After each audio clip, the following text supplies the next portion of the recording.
Ahí está.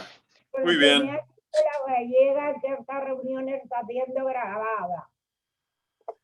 Muy bien, acá estamos entonces en el grupo Vicente Walter presente y vamos a dar inicio entonces a la sesión de hoy. Yo preparé este tema que es mi tema de trabajo cotidiano, por eso van a ver que está el logo de la ciudad y la gerencia operativa de patrimonio y que diferentes instituciones me permitieron desarrollar lo que es mi profesión, mi trabajo, ¿no? Por un lado, la parte académica también se liga, está relacionada, pero bueno, voy a hablar entonces de La Boca, Patrimonio Arqueológico Costero y Subacuático, en la Comuna 4 de la ciudad de Buenos Aires.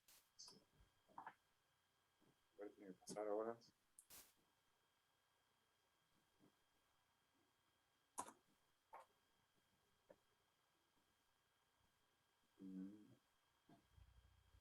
Me estás moviendo mi cursor, Marcelo. Ese es el mío. No es el mío. No, no. Pero no me pasa la diapositiva. Ahí volvió mi cursor.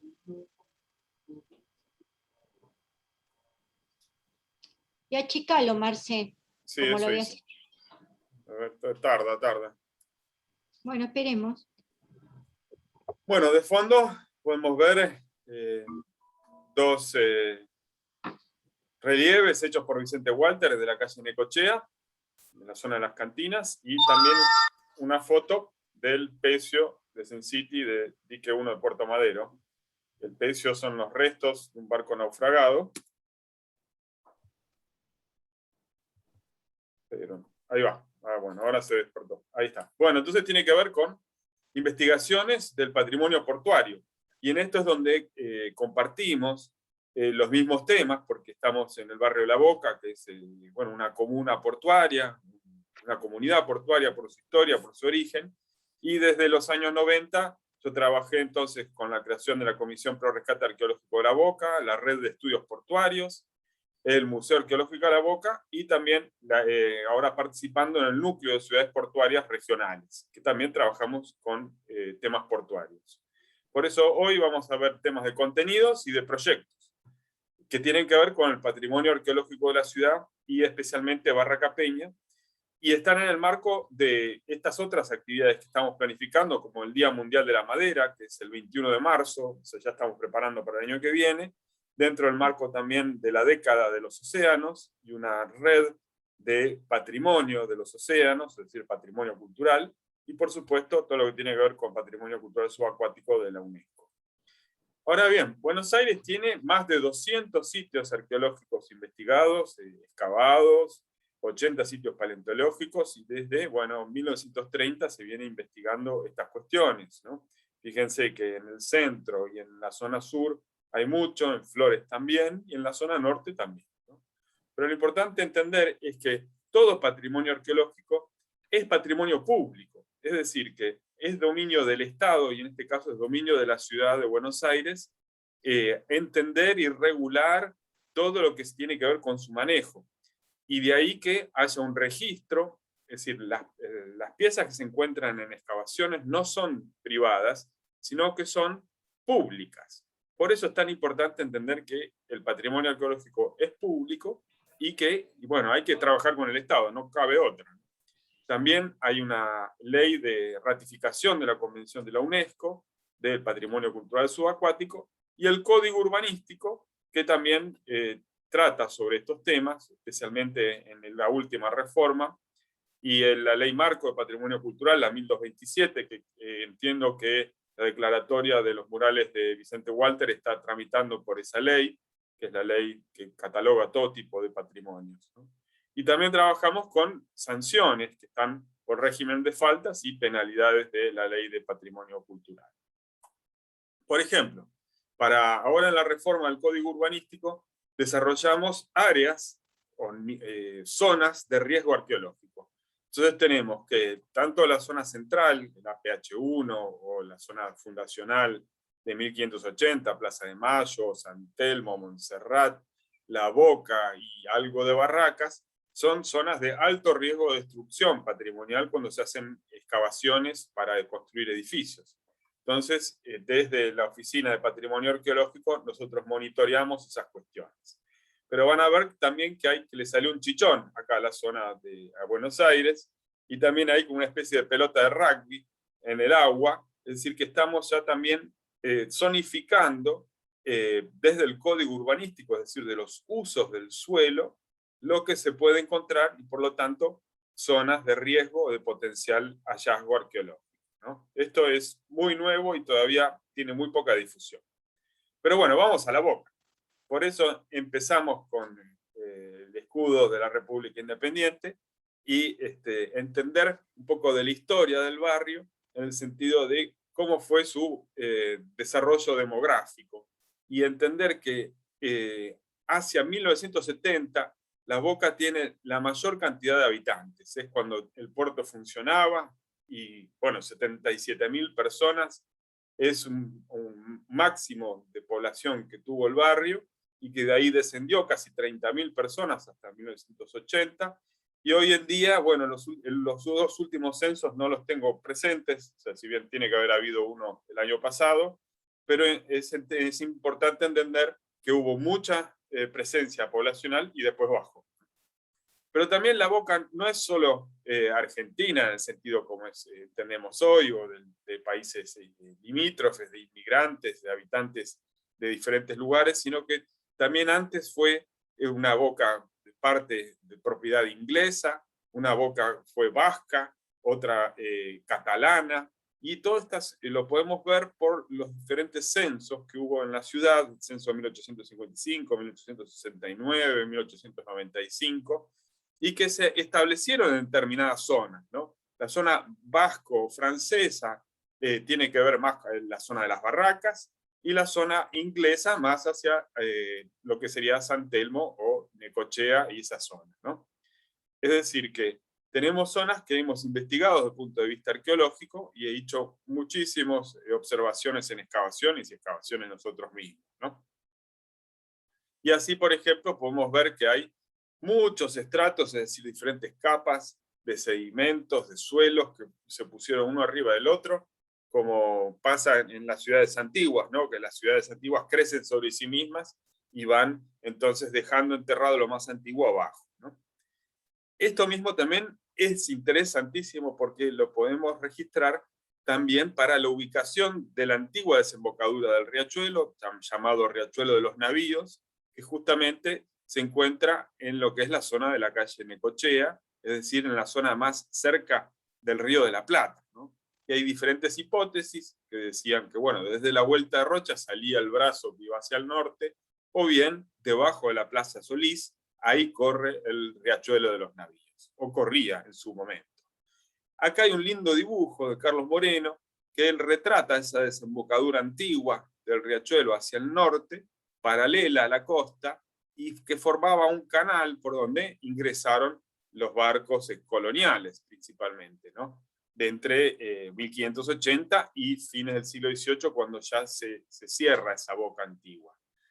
Y si lo superponemos eso, ¿no? Este es el plano que les envié por mail, por el WhatsApp la otra vez, podemos ver perfectamente en qué lugar de la manzana y qué lotes cruza la antigua canaleta, ¿no? Por ejemplo, o los brazos del riachuelo, que son canales de mareas, y que, bueno, se llenaban de agua, se vaciaban de agua con cada marea, ¿no? De todos los días, pero que tienen esa memoria del lugar más profundo donde está el riachuelo de los navíos, porque no va a estar en otro lugar, va a estar en estos lugares, ¿no?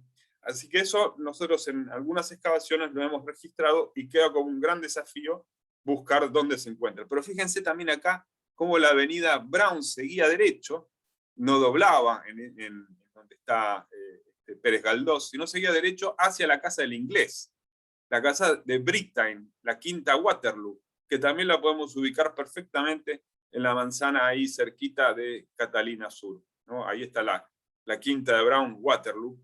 Y bueno, eso es muy interesante para ver. Pero bueno, hablemos de arqueología de La Boca, y este es el diseño de la primera exposición que se hizo en el barrio sobre este tema, en el Museo Quinquela Martín, a raíz de las obras de control de inundaciones.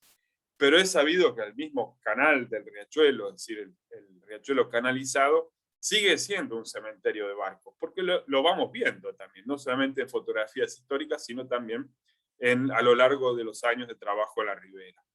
Por eso iniciamos con la obra de control de inundaciones, registrando en las excavaciones diferentes residuos que se tiraban o boquetes y conductos que desagotaban en el riachuelo, y ahí me pueden ver con barba bien, sin ni una cana estaba, ¿no?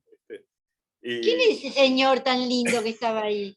Bueno, justamente acá, fíjense cómo fue la excavación en la plazoleta de los Suspiros, que la obra de control de inundaciones planeaba desarmarla completamente, ¿no? En cambio, bueno, nos opusimos en su momento con la Fundación Museo Histórico de la Boca, ahí está el logo del Seminario Archivo de la Boca del Riachuelo, y se protegió la plazoleta, y también pudimos hacer arqueología en ese sitio. Porque como acá retrataban, realmente venía la obra de construcción y iba a destruir todo, y de acá el cocoliche con la camiseta de Boca y los mostachos bien retratados no estaban lejos de la realidad. Miren, esta es una foto mía, que estaban destruyendo todo, como hizo también el mismo chiste, ¿no? Pero bueno, la cuestión es que hemos registrado tanto en Vuelta a Rocha como en La Canaleta, allá por la calle Necochea, diferentes construcciones subterráneas y depósitos, acá 2, 3, 4 metros de profundidad, de arcillas, y bueno, hallazgos interesantes que también conforman las colecciones públicas de arqueología del barrio. Marce, Sí. escúchame, ¿y esta obra, cuál es el objetivo de esta obra? La obra de control de inundaciones fue justamente, bueno, impedir las crecidas, y por eso se levantó el muelle, ¿no? Un sistema de bombeo de las aguas pluviales que va hacia estaciones de bombeo, y justamente impiden que ingrese el agua de las crecidas, y en cambio, bueno, por bombeo se echa el agua de lluvia, ¿no? Preguntale. ¿Dónde es esta foto a la izquierda abajo, Marcelo? Esta de acá abajo, miren, ahí está el Museo Quinquela Martín. Sí, pero ¿dónde me ubicamos? Y esto es a la altura enfrente de... Bueno, acá está la plazoleta de los Suspiros, acá está el mástil, justamente. Frente de proa. Enfrente de proa, sí. ¿Qué hicieron? ¿Por qué es esta obra así? O sea, ya sé el sentido, pero esta excavación... Son conductos, miren, ese es el tamaño de los conductos que hay ahí abajo de la avenida. Es tremendo. Ahí es donde se guarda el agua cuando hay inundaciones, las bombas meten el agua en esos tubos y no permiten que se inunde la boca. Ahí está. ¿Sí? Pero este tamaño tiene ese conducto antes del río. Sí, son doble. Acá viene una pared, sí, es claro. Porque abajo del caminito el diámetro no es tan grande, pero es parecido, es doble y es cuadrangular también. Bueno, ahora no me pasa. Abajo de eso que se ve son reservorios en realidad. Funciona como reservorio, como dijo Gustavo, sí, tiene función de reservorio, pero también, bueno, de manejo del agua, ¿no? Sí, no, pero no sabía este detalle. Mirá. Bueno, no sé qué pasa, ahora no puedo pasar la diapositiva otra vez. Yo te pregunté ahí cuál es el origen de la palabra riachuelo, Marce. Bueno, riachuelo es una palabra hispánica que dijeron es un pequeño río, digamos, ¿no? Es eso, riachuelo. Río pequeño.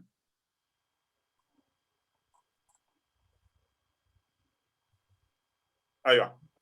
Sí. Bien.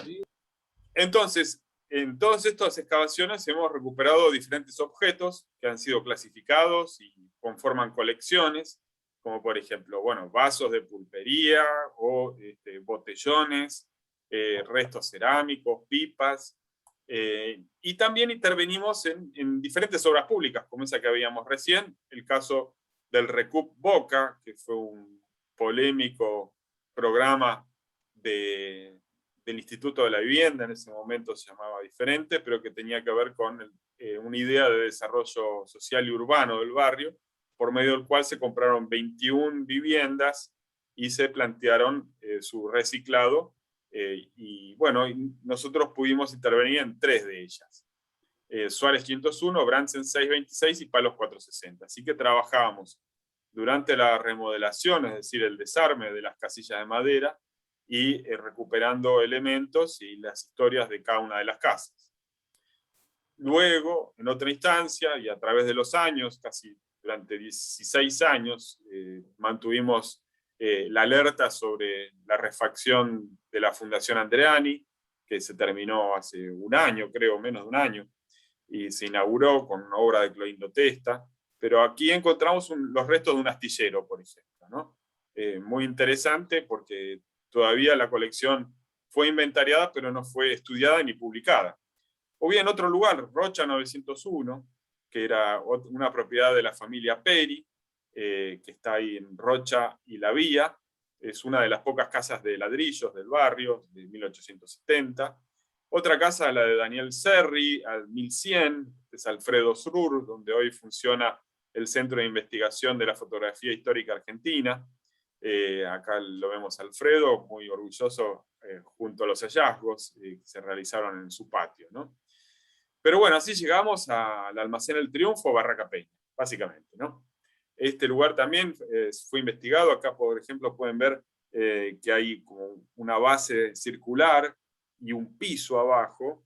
Este era un aljibe. Ese aljibe está hoy enterrado y no fue excavado, pero fue registrado hasta ese nivel. ¿Solo un metro y medio de la superficie, Marce? ¿Cómo? Encontraron ya solamente a 1,5 metros de la superficie se encontraron ya esas con las excavaciones. En este caso del Almacén El Triunfo, sí, porque es el viejo patio del Almacén El Triunfo, está a 1,5 metros de profundidad, porque todo eso se levantó a lo largo de 1,5 siglos, digamos, ¿no? Claro. Y bueno, y así llegamos a esta área que se conoció como el Puerto de los Tachos, también asociada al Arsenal de Marina, al Arsenal de Maestranza, como es un espacio, bueno, portuario, que es básicamente del siglo XIX, aunque sus orígenes son del siglo XVIII, en el momento donde todavía estaba vigente el comercio del cuero y el comercio esclavista. Por ejemplo, hay muchas referencias a que en las barracas del Riachuelo se hacía la cuarentena de los esclavos, pero hasta ahora no encontramos ningún dato certero. Sí, en cambio, está esta litografía coloreada de Carlos Pellegrini, de 1833, que se llama Puerto de los Tachos y muestra gente que está trabajando con maderas, hay algunos pescando, y las embarcaciones son más bien pequeñas, ¿no? Por la profundidad. Acá en este plano de 1863, que se realiza justo antes de que llegue el ferrocarril, la construcción del ferrocarril a La Boca y a Ensenada, podemos ver el área de Emilio Bunge y Juan Bautista Peña. Bautista Peña era el encargado legal de los menores Bunge, que eran unos cuantos hermanos, ¿no? Y bueno, pero lo importante es decir que Emilio Vicente, que es el tercer hijo del matrimonio entre Genara Lezica Peña y Carl August Bunge, fue el primer edil, el primer político electo por el barrio de La Boca. Fue el que hizo la primera votación, el que ganó el primer voto, ¿no? Y la verdad que su votación, su cargo fue muy importante para el barrio porque impulsó un montón de mejoras, dentro de ellas también la construcción de la Plaza Solís, el control sanitario, el desarrollo de las obras de salubridad, y luego fue intendente de la ciudad también, imagínense. Así que tiene mucho peso, ¿no? Acá estos planos que se pueden encontrar en el libro publicado por el Instituto Histórico, se pueden ver los tipos de muelles que había, ¿no? Eso, Marcelo, contame, sí. Donde está marcando el círculo dice muelle, ¿qué son esos 2 muelles que se ven ahí? Sí, acá hay un muelle, esta es una barraca, y acá una casa es una más barraca. grande. Esta es una barraca, sí. Barraca de Peña, dice. ¿Qué año es esto, Marcelo? Es 1863. O sea que es parte del mercado que está hoy, digamos. Está, sí, abajo están los cimientos, sí, efectivamente. ¿Y la de abajo qué es? Esta otra, una casa más grande, una casa fuerte llamaríamos. Dice de Emilio Bunge, vivía de Emilio Bunge, claro. Esto, fíjate vos, que 1863 es antes de construir el complejo que existe hoy todavía, ¿no? Claro, antes, sí. Discúlpame, sí. Y lo que está a la derecha, que es como un rectángulo, como un cuadrilátero, sí. eso. Es la barraca de Dionisia Maldonado. que también era conocida como Barraca de los Huesos, ¿no? Así que ahí cargaban huesos, hueso quemado, bueno, por eso, por todos los tachos, eran de los tachos de grasa, de charqui, de huesos, eran los frutos del país, del ganadero, digamos, ¿no? Acá en el Riachuelo. Sí, bueno, sigo. Acá tenemos, entonces, luego viene el auge de la lana, que es justamente fines del siglo XIX, y la lana es la época de oro de la lana. Entonces, acá este dibujo de Carlos Moreno retrata, bueno, justamente el trabajo adentro de una barraca, la barraca de Peña, y aquí está nuevamente cargando entonces los fardos y los bultos de lana, tanto desde el barco como hacia los barcos, ¿no? Este conjunto.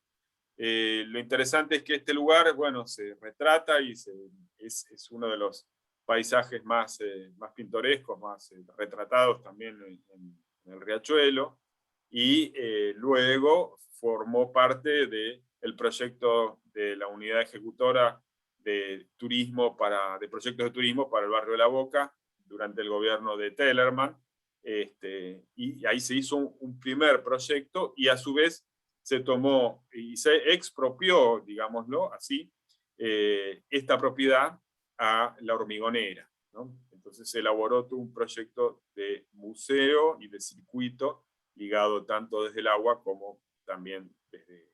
Bueno, acá fue muy protagónico el arquitecto Gustavo Cañaveral, ¿no? Por eso es que llegamos a esta idea de la Asociación Amigos de Barraca Peña. Justamente este logo que se diseñó representa el primer punto de unión, de contacto multimodal entre... bueno, se está terminando la reunión en 10 minutos. Entre el tren, o sea, el ferrocarril, los carros y el transporte naval, ¿no? Así que ahí estamos con eso.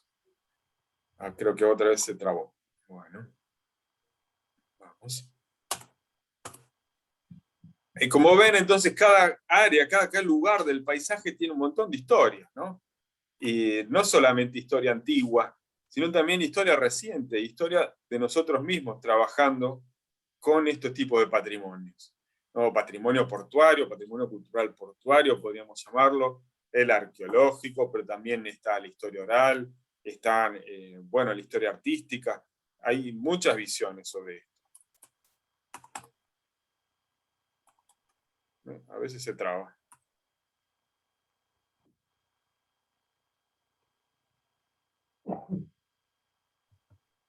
Ahí va. Bueno, en este caso, lo más interesante que pude lograr investigar en estos últimos años fue que los Bunge, estos que mencionaba, que se casaron con la familia patricia de los Lezica Peña, y que envían a Emilio Bunge a China y a conocer cómo era el comercio en Oriente, están relacionados con, eran primos de Max Weber. Y Max Weber sabía de ellos, de cómo les iba por acá. Y justamente por eso viene Bunge y Born a Argentina. Porque los primeros Bunge son de 1830, ¿no? Eso lo vimos en los retratos.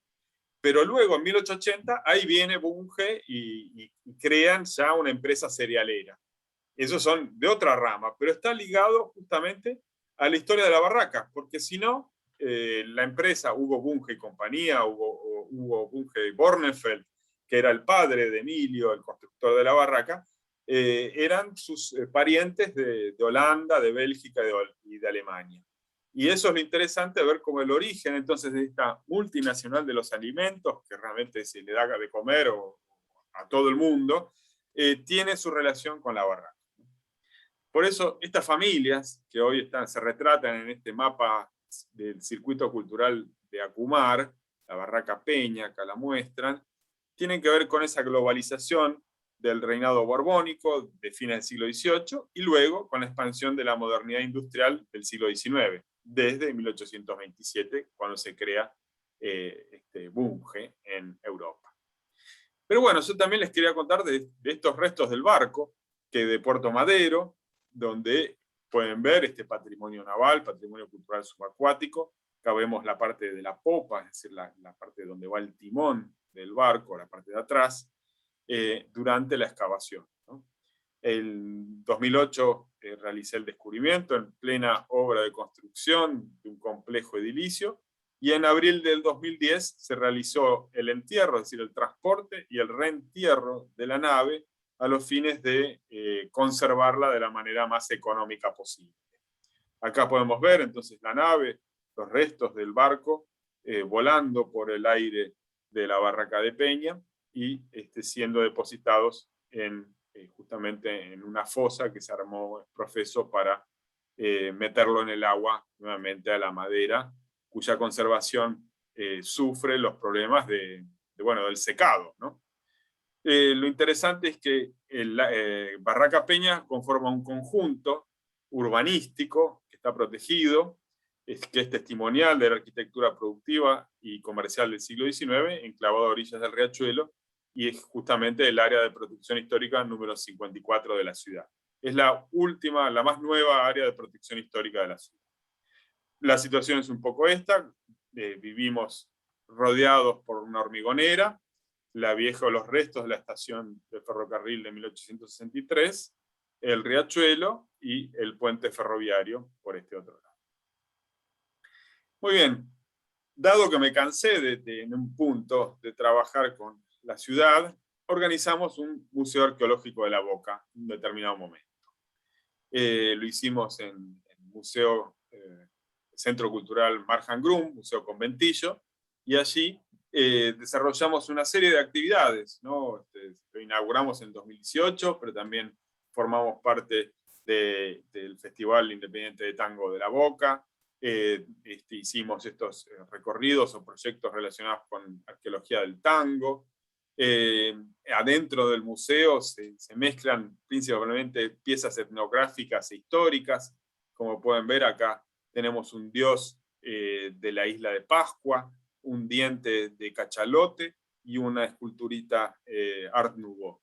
Así que tenemos hasta una fotografía del hincha más antiguo del barrio, parece, del Club Boca Juniors, más bien una escultura arqueológica intervenida que se encontró en el barrio y que, sufrió un proceso de conservación que le quitaron la camiseta, justamente, ¿no? Nada más que nada menos que con el número 10, ¿viste? No es casual. Así es, sí. Así que tenemos los dioses de la isla de Pascua, de los moaí, ¿no es cierto?, de toda la cultura del Pacífico, hasta el patrimonio cultural subacuático, ¿no? Pensar que hay ruinas náuticas en el riachuelo, sí, pero también todo el Río de la Plata está lleno de naufragios. Y esos naufragios respondían a un complejo portuario, que por eso es tan importante entender que esos restos de embarcaciones, como podemos ver acá, estos son restos de una balandra encontrada por nosotros también en el Hotel Hilton, en el Dique 3 de Puerto Madero, conforman, parte de la historia náutica, ¿no? Fíjense, ahí tenemos el remolcador Eduardito, ex Don Pablo, que fue protagonista en la década del 50 del rescate de 70 personas en un naufragio en el río Uruguay. Por eso, como proyectos, tenemos nuevamente, para decir, esta idea de la década de los océanos, como red de patrimonio, y el trabajo con el patrimonio portuario y subacuático, focalizándonos en el Día Mundial de la Madera, en el patrimonio portuario, es decir, cómo ligamos todos estos conocimientos a los otros puertos, y entender que lo que se comercia hoy no son solamente containers, sino principalmente también información. Así que esa es un poco la idea. Ahora traté de apurarme para resumir y tener planteada la cuestión, ¿no? Mira, Marce, quedan 2 minutitos, si les parece, salimos, vos grabás lo que serías el último en salir, y ya salimos todos y volvemos por ahí si alguien quiere preguntar algo, ¿les parece? Por el mismo link que les mandé en el WhatsApp. Dale. Bueno, salgamos, compañeros.